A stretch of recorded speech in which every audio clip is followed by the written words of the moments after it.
The cold streets of Columbus. A bitter wind cut through the city, sweeping across the deserted streets of Columbus, Ohio. Streetlights flickered, their dull glow barely pushing back the darkness of the winter night. Most people hurried along, coats wrapped tightly around their bodies, heads bowed against the icy gusts. But for Vanessa Price, there was nowhere to rush to, no warm place waiting at the end of the journey. She sat curled in the corner of an abandoned warehouse on Livingston Avenue. The walls were crumbling, the windows shattered, but it was still better than sleeping out in the open. The thin, tattered blanket was wrapped around her shoulders, but it did little to stop the cold from seeping into her bones. Her breath came out in shallow puffs, fingers numb as she pulled her knees to her chest. Vanessa had learned long ago how to disappear, to shrink into the shadows, to avoid the stares of people who saw her as nothing more than an inconvenience. The city was filled with ghosts like her, veterans who had given everything, only to return home and find themselves discarded. Her stomach growled, but she ignored it. Hunger was an old companion. She had gone days without food before. Tonight would be no different. The sound of footsteps echoed in the alleyway. Heavy, deliberate. A flashlight beam cut through the darkness, sweeping across the broken floor. "Ma'am, you can't be here." Vanessa barely looked up. She had heard it before. The routine was always the same. Get up, move along, don't cause trouble. "Ma'am." The voice was firmer now, more insistent. "You're trespassing." Two officers stood over her, their breath visible in the freezing air. One was young, his uniform crisp, posture rigid. His hand hovered near his holster. The other was older, heavier, his face lined with years of experience. He exhaled tiredly, as if he had seen this play out too many times before. Vanessa's body ached as she forced herself to her feet, joints stiff, muscles sore. The old injury in her leg, one that had ended her military career, flared up as she shifted her weight. "You got any weapons on you?" the older officer asked, more out of routine than concern. She shook her head, too exhausted to feel humiliated. The younger officer grabbed her arm, his grip too tight. "Let's go." Instinct kicked in before reason. Her body tensed, a reflex drilled into her through years of training. But the young cop misread it, mistook it for resistance. Next thing she knew, she was face down on the pavement, her cheek scraped against rough concrete, a knee pressed into her back. "You're under arrest for trespassing." For a moment, she couldn't breathe, not from the pressure, but from something deeper, a weight she had carried for years. She had worn the uniform once, saluted the flag, fought for a country that had now turned its back on her. And now she was being hauled off like a common criminal. The older officer hesitated. Maybe he saw something in her face. Maybe he didn't. But the cuffs still clicked shut around her wrists. And just like that, Vanessa Price, former U.S. Army surgeon, Bronze Star recipient, became another case number in the system. But the real fight was only just beginning. The cold streets of Columbus. Vanessa didn't resist as the officers pulled her to her feet. There was no point in fighting. Not tonight. She had fought enough battles in her life, some on foreign soil, some in the depths of her own mind. But this battle, this one wasn't worth it. The younger cop kept a firm grip on her arm, leading her toward the patrol car. His grip was too tight, his jaw set with the kind of authority that came from power over the powerless. "Watch your head," the older officer muttered as they guided her into the back seat. The car smelled of stale coffee and damp upholstery. Vanessa sank into the hard plastic seat, staring out the window as the city passed in a blur of neon signs, boarded-up storefronts, and people moving about their lives, people who didn't know her name and never would. She had walked these streets before, but never like this. She had marched through Columbus in uniform, fresh from deployment, her head held high. She had walked these same streets looking for work, wearing her best clothes, carrying a resume full of experience that no one seemed to care about. Now she was being driven through them as a criminal. The irony made her want to laugh. but she didn't. Laughter was for people who still had something left to lose. At the station, the process was mechanical, cold, unfeeling. They took her fingerprints, took her picture, took what little dignity she had left. A female officer tossed a set of worn slippers and an orange jumpsuit into her hands. Change. Vanessa hesitated, looking down at the fabric. She had worn military fatigues with pride.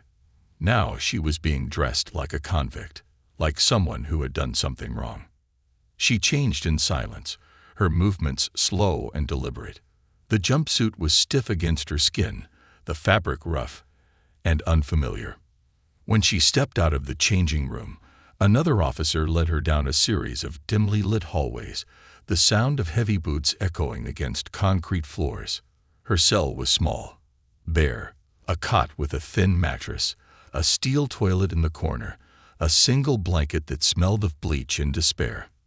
She sat on the cot, staring at the wall. She had slept in worse places. She had slept in foxholes, with the sound of distant gunfire rattling her bones. She had slept in the back of Humvees, gripping her rifle even in her dreams. But this felt different. This felt like defeat. Memories of a different battle. She closed her eyes, but sleep didn't come. Instead, the past crept in, the ghosts of memories long buried, but never truly gone. She was back in the desert, the air thick with heat and dust. The sun was setting, casting long shadows over the base. Her squad was exhausted, but they pushed forward, clearing debris from a recent attack. Then the explosion hit, a deafening blast. Shrapnel flew through the air. Smoke and fire swallowed everything. Vanessa had moved without thinking, dragging a wounded soldier to cover. Blood coated her hands. His, hers, she couldn't tell. The chaos blurred into a single moment of instinct and survival. She had saved lives that day. She had fought through the pain of her own injuries, refused to let the darkness take her. She had earned her commendations, but no medal could fix what was broken inside.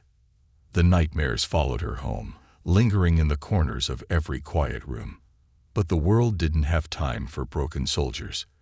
The VA had a 6-month waiting list. The job market didn't care about her service. The disability checks barely covered food.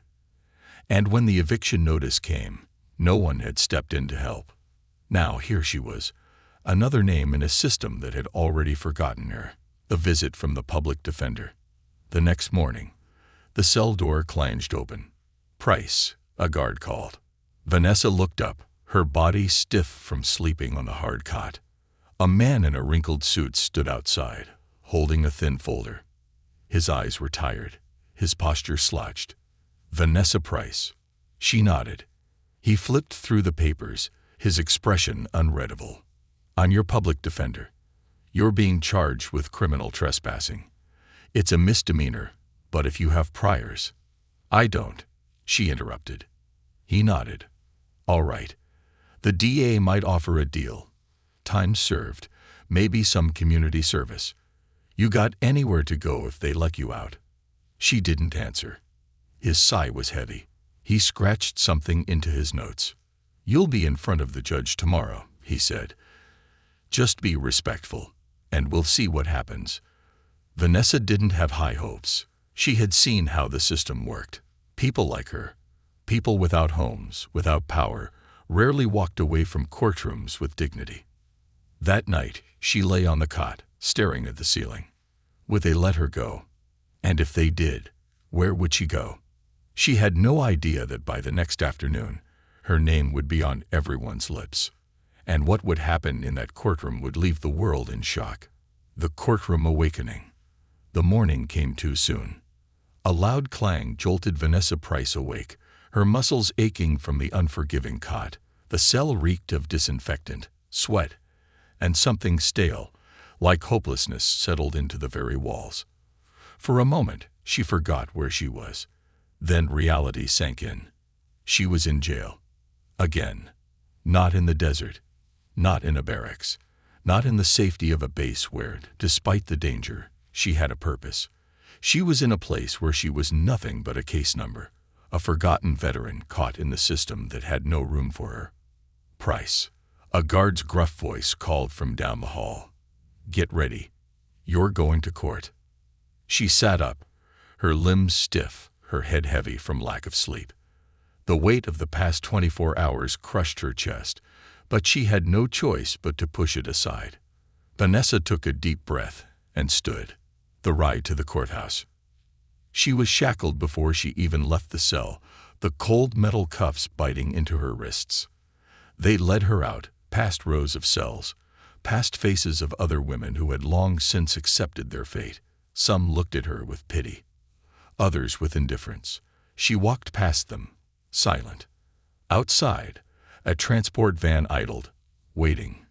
2 guards loaded her in with 5 other women, all in the same faded orange jumpsuits. No one spoke. The air inside was heavy, filled with the unspoken understanding of those who had been through this before. Vanessa wasn't like them. At least, that's what she told herself. But then again, did it matter? She was in cuffs, same as them. The vehicle jerked forward, moving through the streets of Columbus. She caught glimpses of the world through the small, barred window, places she used to know, places that no longer belonged to her. The van slowed, then came to a stop. Franklin County Courthouse, a place where decisions were made in mere minutes, where the weight of someone's future could be determined in the time it took for a judge to sip their coffee. Vanessa's future would be decided here today. Inside the courtroom. The fluorescent lights inside the courthouse were cold and unforgiving. Vanessa was led through the halls, past polished marble floors that mocked her in their pristine state. She had walked halls like this before, when she had been someone, when she had worn a uniform that commanded respect. That person was gone now. She was pushed into a small, windowless holding area where other defendants sat, waiting for their names to be called. Some were nervous, fidgeting in their seats. Others looked bored, as if they had done this 1,000 times before. She just sat, silent. Time moved slowly. Then, finally, "Price, Vanessa." She stood as the guard signaled for her to follow. The courtroom was smaller than she expected. A long wooden bench at the front. The judge's seat elevated, towering over the rest. A handful of people sat in the gallery, watching with detached curiosity. The air inside was stiff with procedure. Vanessa shuffled forward, the chains around her waist rattling slightly. Her public defender was already there, standing near the defense table. He barely looked at her before whispering, "Remember, be respectful. Don't argue. Just answer what's asked." She nodded once. The judge was already flipping through the paperwork. He looked bored, as if he had seen 1,000 cases just like hers. "Vanessa Price," the clerk announced, "charged with criminal trespassing." The judge finally looked up. She expected indifference. She expected apathy. What she didn't expect was recognition. The unexpected turn. Judge Thomas Whittaker adjusted his glasses, scanning the documents before him. His brow furrowed slightly as he read something on the page. "You served in the military, Miss Price." The question was unexpected. Vanessa hesitated. "Yes, Your Honor." The courtroom was silent. The judge glanced down again, reading more details.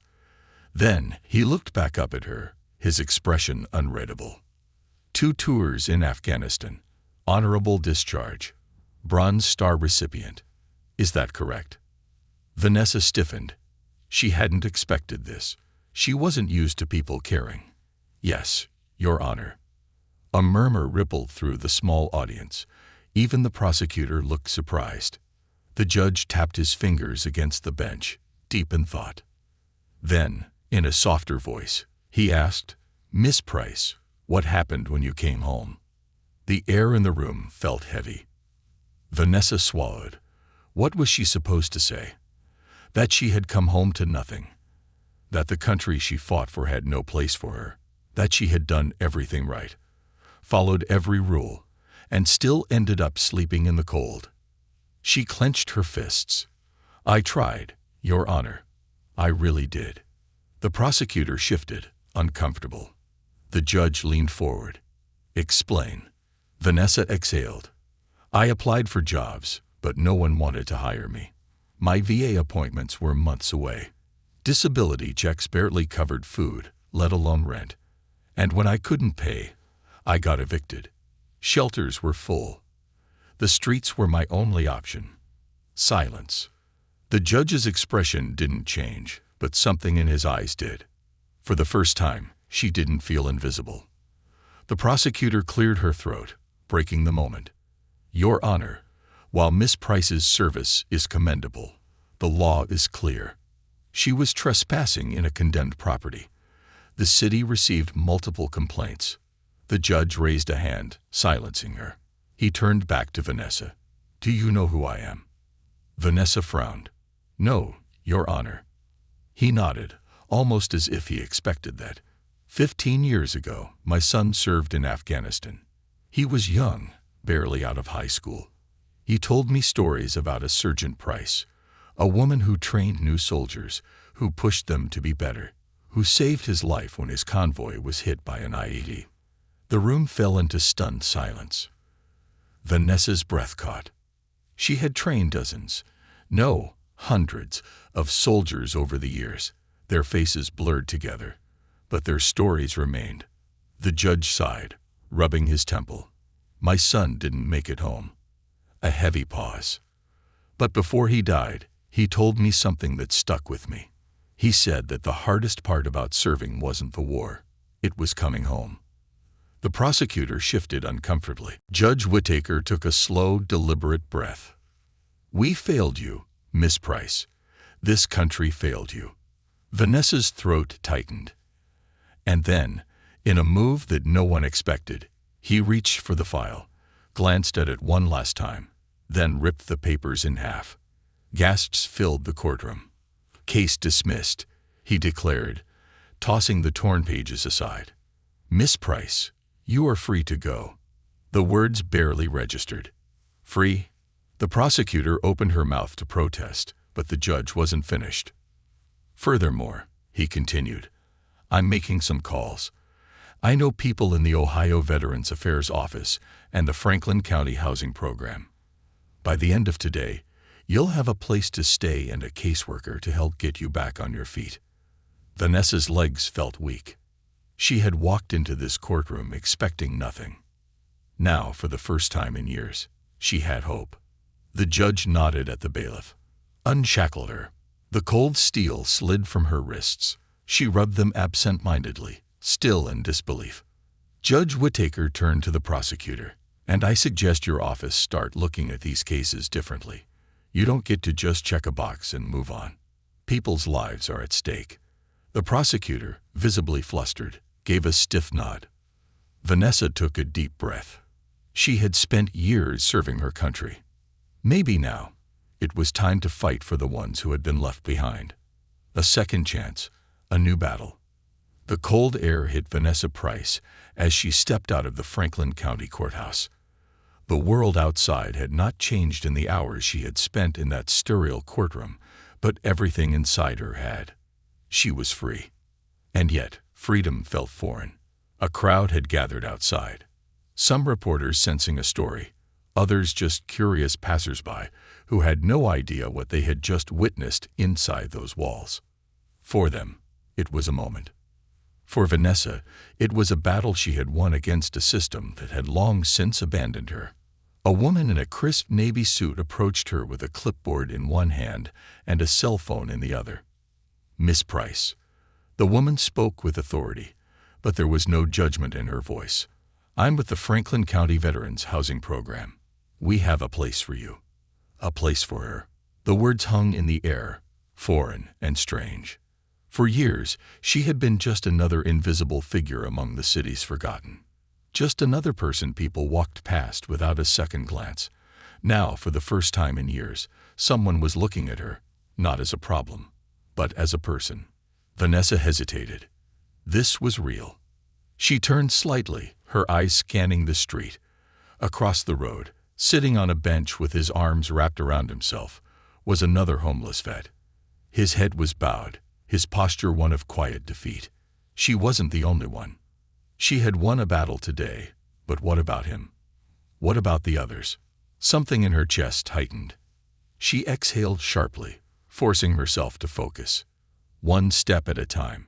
She nodded to the woman and followed her toward a waiting car. The shelter of second chances. The drive to the shelter was silent. Vanessa kept her eyes on the passing streets, old memories creeping back. She had walked these roads too many times, searching for a place to stay, a meal, a job, anything that would remind her she was still human. Now she was being driven, no longer a ghost among the forgotten. The car pulled into a small brick building on the outskirts of the city. It wasn't much, just a 2-story transitional housing unit for veterans. But it was more than she had expected, more than she had dared to hope for. A middle-aged woman with kind eyes and a clipboard greeted them at the entrance. "Welcome to the Veterans Housing Program, Miss Price," she said, extending a hand. Vanessa shook it hesitantly. "We're going to get you settled in, and then we'll talk about what comes next." What comes next? The words lingered in her mind. For so long, she had only been surviving from one night to the next. Now, for the first time in years, there was a future to consider. Inside, the air was warm, the scent of fresh coffee mixing with the faint aroma of cleaning products. The space was simple, functional but clean. There were a few veterans in the common area, some watching the muted television, others reading or just sitting in quiet reflection. Vanessa followed the woman down a short hallway. "This will be your room," she said, opening the door to a small, modest space. A bed, a desk, a closet. Nothing extravagant, but it had 4 walls, a roof, and a locked door. Vanessa stepped inside, running a hand over the bedspread. She had slept in barracks before, in tents, on hard-packed dirt. This was luxury. "Take a moment," the woman said gently. "We'll talk when you're ready." Vanessa nodded, and for the first time in years, she let herself sit on a bed that belonged to her. She was safe. But was she ready for what came next? Fighting for the forgotten. The next morning, Vanessa sat across from a social worker, a woman named Janice who had spent the past 20 years working with homeless veterans. Janice had seen it all. Men and women who had given everything, only to return home to nothing. "You have options now," Janice said, tapping a folder filled with forms. "We're going to get you into a VA program, get your benefits sorted out, and look at job training if that's something you're interested in." Vanessa listened, nodding absently. She had spent years trying to claw her way out of the hole the system had thrown her into. Now someone was handing her a ladder. "There's a veterans outreach program starting next week," Janice continued. "It's run by former service members, people who have been where you are. They help others get back on their feet." Vanessa hesitated. "Helping others?" she asked, her voice quieter than she intended. Janice smiled. "Sometimes, the best way to heal is to help someone else find their way." Vanessa thought about the man she had seen on the bench the day before. She thought about all the others still out there. She had spent years fighting for her country. Maybe now it was time to fight for the ones left behind. The veteran who wouldn't stay silent. Days passed. Vanessa adjusted to life in the shelter, but the scars of her past still lingered. She attended counseling, sat through VA meetings, filled out paperwork that promised a better future. But the world outside hadn't changed. She saw it every time she walked down the street. Veterans with vacant eyes, people who had served and sacrificed, now discarded like yesterday's news. She couldn't ignore it anymore. One evening, she found herself at a community meeting. A panel of city officials sat at the front, discussing policies for addressing homelessness. But to Vanessa, it was all just words. Empty words. She stood up. Her voice was strong, unwavering. "You sit here talking about solutions," she said, her words carrying the weight of lived experience. "But where were you when I was sleeping in the cold? Where were you when I needed help? Where are you for them?" She gestured toward the street outside, where the reality of homelessness lived beyond these walls. The room was silent. A reporter scribbled furiously in a notebook. A city council member shifted uncomfortably in his seat. Vanessa's voice didn't waver. "I was arrested for trying to survive," she said. "How many more veterans have to go through what I did before you start treating us like people instead of problems?" Silence stretched across the room. Then, slowly, a few people nodded. Then more. A conversation began. A real one. It was a small victory, but it was a start. And Vanessa Price wasn't done yet. The storm before the rise. The city had never felt louder. After Vanessa's speech at the community meeting, the ripples of her words had spread far beyond the room. The next morning, her story was splashed across local news websites, radio stations, and even national media outlets. Veteran arrested for trespassing delivers blistering speech on homelessness. Where were you when I needed help? A former soldier's plea to the system. How did a war hero end up sleeping on the streets? Vanessa didn't care about headlines. She didn't care about going viral. She cared about results. And yet, as she sat in the veterans' shelter, scrolling through the news on a borrowed phone, she felt something she hadn't in a long time. Power. Not power in the way she had once known it. Not the power of rank, command, or battlefield strategy. This was different. This was the power of her own voice, something she had thought no longer mattered. The shelter staff was buzzing with energy. Calls were coming in. People offering help. Organizations reaching out. Politicians suddenly interested in addressing the issue. Vanessa should have felt relieved. Instead, she felt rage. Because if it took public shame for people to care about veterans living on the streets, then the system was even more broken than she had thought. She wasn't done yet. The battle for real change. Vanessa found herself sitting across from Janice once again, this time with a different kind of urgency. "You struck a nerve," Janice said, pushing a fresh stack of paperwork across the desk. "People are listening. We need to take advantage of that." Vanessa barely glanced at the papers. "Listening isn't enough." Janice sighed. "I know, but this is how you start. People need guidance. Organizations, politicians, even the public. They want to help, but they don't know how." Vanessa exhaled sharply, tapping her fingers against the desk. "Then we tell them." Janice smiled. "Exactly." Together, they began drafting proposals. Real ones. Not PR stunts or temporary band-aids, but actual solutions. Funding for long-term veteran housing, increased mental health services, employment programs specifically for returning service members. Vanessa had no experience in politics, no training in policymaking. But she knew the problem better than anyone in a suit ever would. And for the first time, people were willing to listen. The next few weeks were a whirlwind.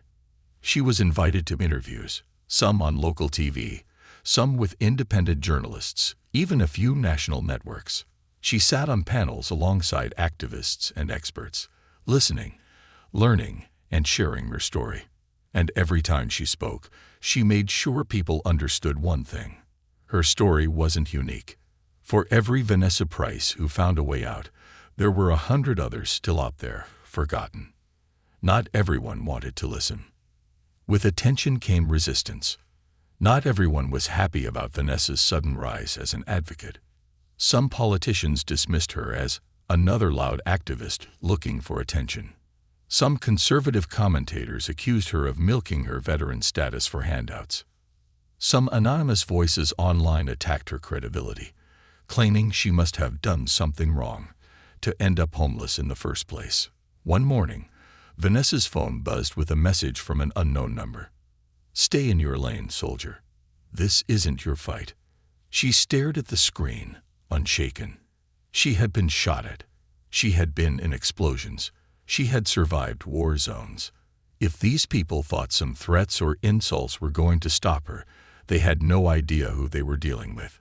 Vanessa smirked and typed out a response. "Wrong. This is exactly my fight." She hit send. And then she got back to work. The unlikely ally. One evening, as Vanessa was leaving a town hall meeting, an older man in a suit approached her. "Sergeant Price?" he asked. She turned, sizing him up. He had the look of someone important, clean-cut, polished, the kind of man who never had to wonder where his next meal would come from. "Yeah," she said cautiously. He extended a hand. "Senator Richard Langford, I saw your speech." Vanessa didn't shake his hand. "Which one?" "I've given a few." Langford chuckled, unbothered by her bluntness. "The one that made half my colleagues very uncomfortable." That got her attention. She crossed her arms. "And what do you want, Senator?" "I want to help," he said simply. She narrowed her eyes. "Why?" He sighed, glancing around as if making sure no one was listening. "Because 15 years ago, I had a brother who came home from Iraq and couldn't find his place in the world anymore. He drank too much, lost his job, lost everything." Vanessa's posture softened slightly. "What happened to him?" Langford's jaw tightened. "He didn't make it." The words hung between them. For the first time since she had started this fight, Vanessa saw something in the eyes of a politician that felt real. Regret. Langford took a breath. "I can't change what happened to him, but I can help change what happens to others. If you're willing to work with me, I want to push for a veterans assistance bill. Real funding, real programs." Vanessa studied him. She didn't trust politicians, but she trusted loss. She understood what it did to people. And maybe, just maybe, this man wasn't just another empty suit. She extended her hand. "All right, Senator," she said. "Let's get to work." A new mission. Days turned into weeks. Weeks into months. Vanessa found herself walking through the halls of the Ohio State House, sitting in meetings with people who had once ignored the crisis, but now had no choice but to face it. She spoke at rallies. She met with veterans still struggling on the streets. She started a program, No Soldier Left Behind, connecting former service members with resources, job opportunities, and most importantly, people who actually gave a damn. And every time she felt exhausted, every time she wondered if she was fighting a losing battle, she remembered the man on the bench. She remembered the one still waiting. This wasn't just about her anymore. This was about all of them. And Vanessa Price was done being silent. No soldier left behind. The work was relentless. Every day brought new challenges, new faces, and new fights. Vanessa found herself moving between meetings, speaking at town halls, visiting shelters, and standing in front of cameras, sometimes willingly, sometimes out of necessity. But no matter where she was, the mission remained the same. No soldier left behind. She had spent years believing she was alone in this battle, that no one cared, that no one would ever care. But she had been wrong. Slowly, the movement was growing. Veterans from across the country reached out, sharing their own stories, some similar, some worse, all heartbreaking.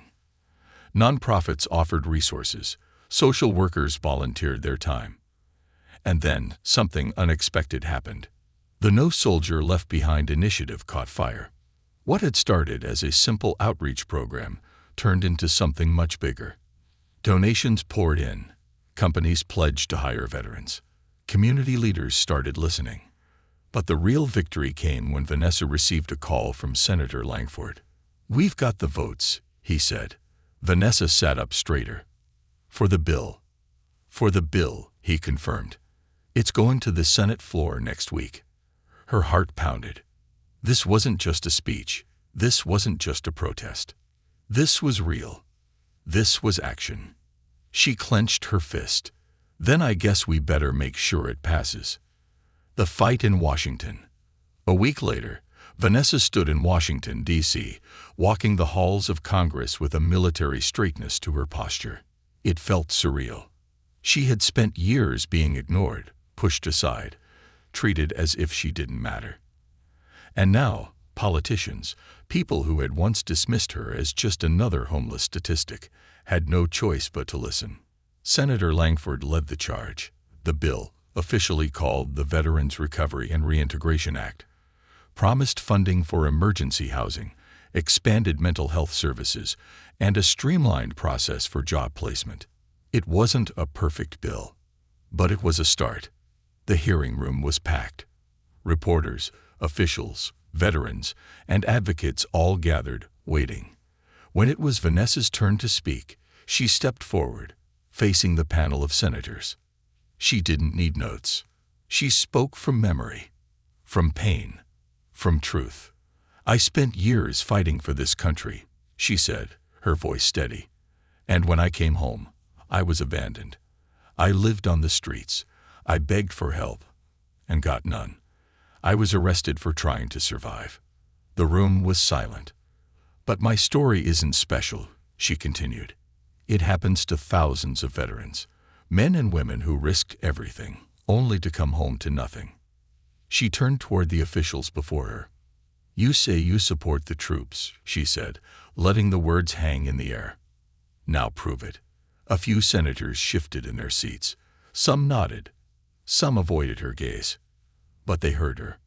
For the first time, they heard her. The vote that changed everything. The days leading up to the vote were tense. There were backroom deals, political maneuvers, the usual nonsense that had nothing to do with real people and everything to do with power. Vanessa hated every second of it. But she kept fighting. She gave interviews, rallied supporters, and made sure no one forgot why this bill mattered. And then, finally, the vote came. She sat in the gallery, surrounded by veterans, advocates, and allies. She gripped the edge of her chair as the roll call began. Senator Grant, aye. Senator Mitchell, nay. Senator Rollins, aye. On and on it went. Every aye was a step toward change. Every nay was a reminder of the fight still ahead. Then came the final vote. Senator Langford, aye. And just like that, it was done. The bill had passed. The room erupted into murmurs, applause, and a few bitter grumbles from opposing senators. But Vanessa barely heard it. She sat still, absorbing the weight of what had just happened. They had done it. She had done it. The road ahead. The fight wasn't over. A bill was just words on paper until it was enforced, until real action followed. But it was a victory. One that meant fewer veterans would suffer the way she had. One that meant the system could no longer pretend not to see them. As she walked out of the Capitol building, a reporter rushed up to her. "Miss Price," the woman called. "What's next for you? Will you continue working in advocacy?" Vanessa looked past the reporter, out at the city beyond. She thought about the man on the bench, the thousands still out there, waiting for help that had yet to come. She exhaled, steady and sure. "I'm not done yet," she said. And she meant it. A new mission, a new fight. The halls of Congress had fallen silent behind her, but Vanessa Price knew the fight was far from over. The bill had passed. The headlines called it a historic victory for homeless veterans. The politicians congratulated themselves, and the cameras moved on to the next big story. But Vanessa, she wasn't done. She stood outside the Capitol, inhaling the crisp DC air, her mind already racing toward the next battle. A bill was just words on paper until it turned into action, and action required warriors. Her phone vibrated. "Senator Langford, Vanessa, we need to talk. Call me when you're ready." She knew what that meant. More meetings, more bureaucratic red tape, and she knew what it would take to cut through it. She stuffed the phone into her pocket and walked down the steps, her boots clicking against the marble. The mission wasn't over. It was just beginning. The unfinished war. Vanessa returned to Columbus with a fire in her chest and a plan forming in her mind. The No Soldier Left Behind initiative had started as a simple outreach program, but now it was something much bigger. More veterans were reaching out, more organizations were offering help, but it wasn't enough. She needed more. More housing, more medical care, more job training, more everything. She spent the next few weeks crisscrossing Ohio, meeting with shelter directors, former military officers, social workers, and activists.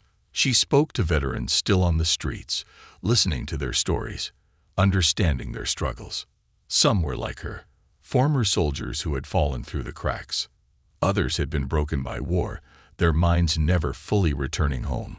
All of them needed more than just temporary fixes. They needed a system that wouldn't abandon them. She wasn't going to wait for someone else to build it. She was going to do it herself. Building the future. One evening, as Vanessa sat in a dimly lit office inside the veterans' shelter, Janice walked in, holding a steaming cup of coffee. "You look like you haven't slept in days," Janice said, setting the cup down in front of her. Vanessa smirked.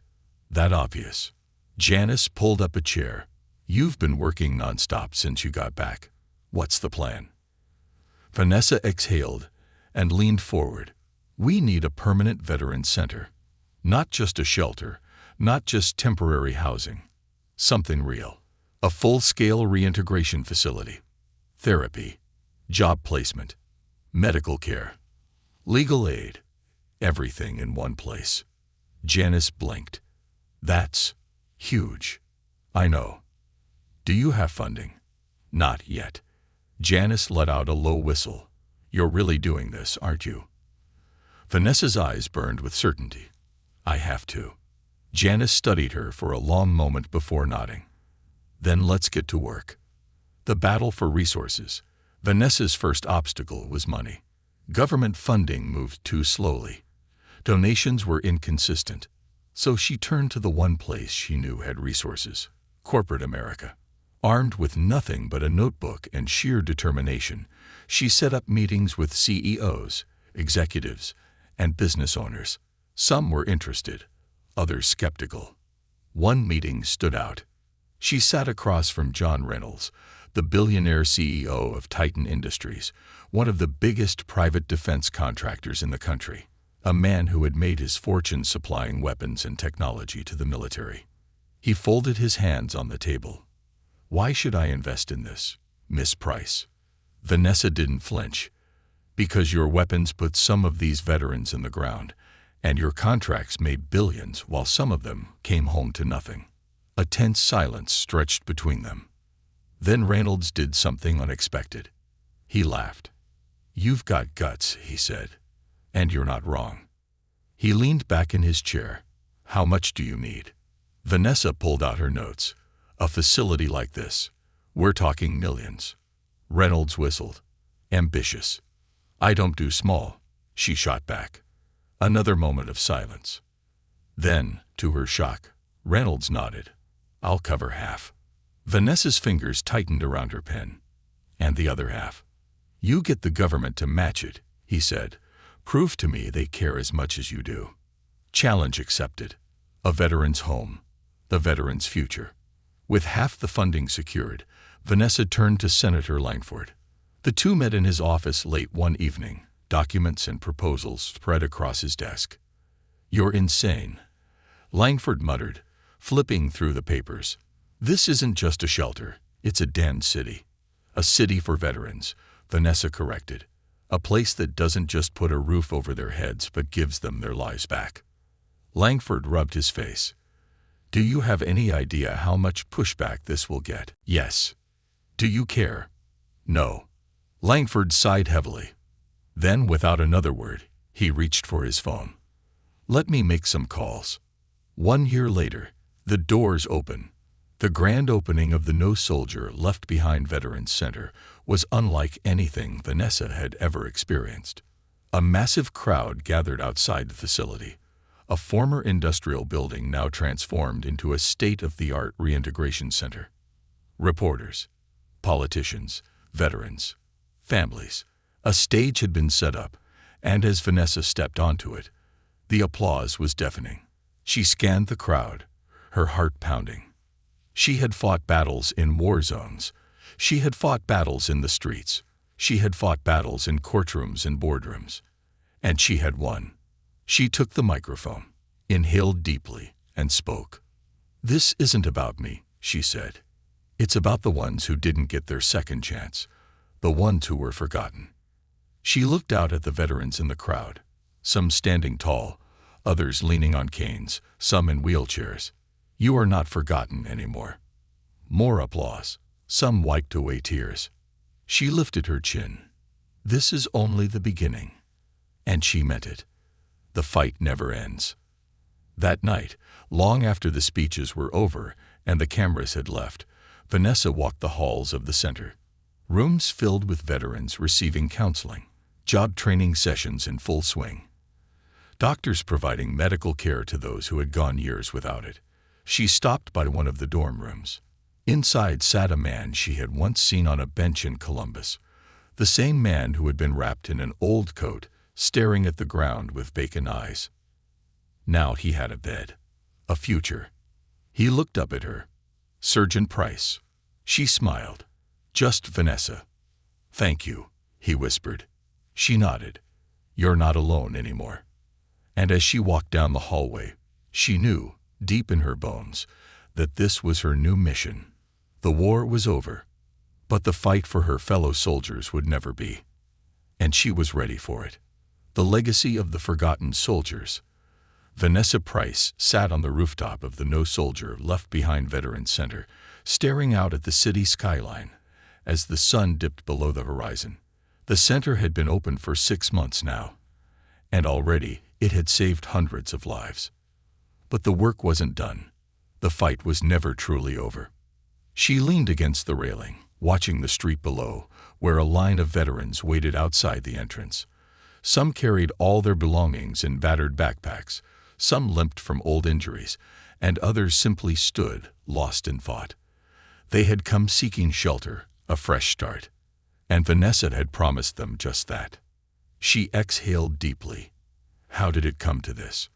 How had a country that prided itself on supporting its troops let so many of them fall through the cracks? She knew the answer. She had lived it. The system wasn't built for soldiers when they took off the uniform. It was built to forget them. But not anymore. The political storm. With the center up and running, Vanessa should have felt victorious. But success painted a target on her back. Politicians, lobbyists, and corporations that had ignored the veteran homelessness crisis for decades were now paying attention. But not in a good way. They didn't like what Vanessa was doing. The No Soldier Left Behind Veterans Center wasn't just providing shelter. It was exposing the failures of the government, the VA, and the military-industrial complex. One morning, as Vanessa was reviewing reports in her office, Janice burst in, looking frustrated. "We've got a problem," she said, tossing a tablet onto Vanessa's desk. Vanessa frowned and picked it up. The screen displayed a news broadcast. Breaking news. Controversy surrounds veteran advocacy group accused of misusing funds. The words hit like a punch to the gut. "What the hell is this?" Vanessa muttered. Janice folded her arms. Some senator's office leaked a report claiming we're mishandling donations. Total BS, but it's spreading fast. Vanessa clenched her jaw. She knew exactly what this was. A smear campaign. They couldn't stop her through legislation. They couldn't silence her in hearings. So they were attacking her credibility. She leaned back in her chair, exhaling sharply. "Who's behind this?" Janice tapped the screen. "A committee led by Senator Grant. Same guy who voted against our bill. He's claiming we're an unregulated charity and misusing taxpayer resources." Vanessa laughed dryly. "Of course. A man who's never spent a day in uniform trying to tell me how to take care of soldiers." Janice's face darkened. "They're coming for us, Vanessa. If we don't fight back, they'll shut us down." Vanessa's mind raced. This was war. And she had never lost a war in her life. The counterattack. The next day, Vanessa stepped onto the stage at a press conference outside the No Soldier Left Behind Veterans Center. Reporters had swarmed the building since the controversy broke, hoping for a response. She was about to give them one. She stepped up to the microphone, her expression unreadable. Cameras flashed. Microphones inched closer. Then, in a calm, steady voice, she spoke. "For years, I slept on the streets of Columbus, Ohio. I was arrested for trying to survive. I was treated like a criminal when all I wanted was a roof over my head. She let the words hang for a moment. And now, after we've built something real, something that actually helps veterans, politicians want to tear it down. Why? Because they don't want to admit that the system failed us. A murmur spread through the crowd. Vanessa continued, her voice growing sharper. Let's be clear. The No Soldier Left Behind Veterans Center doesn't steal money. We don't waste taxpayer funds. We don't make empty promises like politicians do. We get things done. And that terrifies them. The audience stirred, reporters scribbling furiously. Senator Grant and his committee want to destroy this program because they don't like being held accountable. Well, I have news for them. I'm not going anywhere. Applause erupted from the crowd. Vanessa raised her hand for silence. They can investigate me all they want. Hell, I welcome it. Because when they're done, all they'll find is a group of veterans helping each other survive. And if they think they can take that away from us, they'd better be ready for a fight. She stepped back. The war had just begun. An unexpected ally. The next morning, Vanessa's phone rang. She answered without looking. Price. A deep voice replied, Sergeant Price, this is President David Monroe. Vanessa nearly dropped her coffee. The President of the United States was calling her. Mr. President, she said, blinking. I saw your press conference, he said, and I want to talk. Vanessa sat up. About what? About making sure they don't shut you down. She stayed silent, stunned. Then he continued. Meet me in D.C. this Friday. We need to discuss some things. She hesitated. She had fought this battle alone for so long. Was she ready to trust a politician, even the president? But if she didn't go, if she turned away from the chance to protect everything she had built, then she was no better than the system that abandoned her in the first place. She exhaled. I'll be there. A seat at the table. 2 days later, Vanessa walked through the doors of the White House. She had fought in war zones.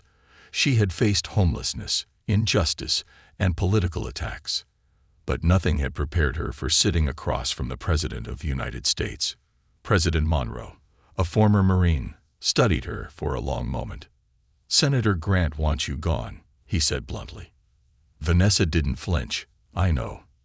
He's got powerful friends. So do I. The president smirked. Good, because I need someone like you on my side. Vanessa leaned forward. What are you saying, Mr. President? He slid a file across the table. I want you to serve as the new Director of Veteran Affairs. Vanessa froze. Of all the things she had expected, this wasn't one of them.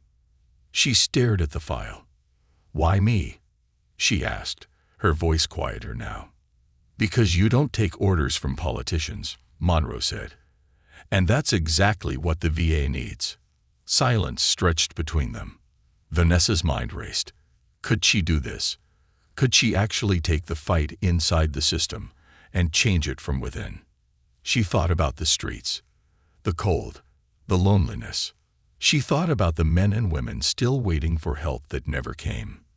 She thought about the veterans sitting in the dorm room at her center, whispering a quiet thank you that had meant more than any medal she had ever earned. And she made her decision. She reached out and took the file. All right, Mr. President, she said, a fierce determination in her eyes. Let's get to work. The fight never ends. Vanessa Price had gone from a forgotten soldier sleeping in an abandoned building to a homeless veteran fighting the system, to the Director of Veteran Affairs standing at the front lines of a war no one wanted to acknowledge. And she wasn't backing down. Because now she had the power to make sure no soldier was ever left behind again.